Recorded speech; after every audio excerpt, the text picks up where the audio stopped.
मी एक चांगला अनुभव सांगतो आणि तसा इमोशनल आहे, पण फूड हेच इमोशन आहे, त्याच्यामुळे मला तो खूप जवळचा वाटतो. राईट.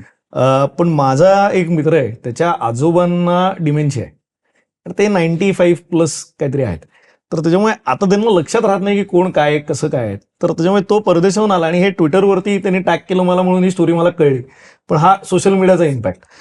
तर तो म्हणला मी आलो अमेरिकेवरनं, एअरपोर्टला मला चितळे स्टोअर दिसलं, तिकडे मी आंबा बर्फी घेतली आणि घरी गेलो. आणि त्याचं घर कुठेतरी पुण्याबाहेर होतं, दुसऱ्या शहरात होतं. सो तिकडे गेल्यानंतर आजोबांना भेटला, सगळं झालं, पण ओळखलं नाही. आंबा बर्फी खाल्ली आणि चितळ्यांची आहे का रे आंबा बर्फी. सो हा जो कनेक्ट आज त्या माणसांची आम्ही करू शकलो, हा माझ्या दृष्टीने आमच्या आधीच्या 3 पिढ्यांची पुण्य आहे. आणि ती जपासत राहणं ही कुठेतरी आमची जबाबदारी असं मला वाटतं. आणि डिमेन्शिया झालेल्या माणसाला कदाचित तो नातू लक्षात राहिला नाही, पण त्या नातवाला हे आवडलं की अरे मी ही आणलेली गोष्ट त्यांच्या लक्षात राहिली. आणि तिथे आम्ही त्या पार्ट ऑफ इमोशन होतो.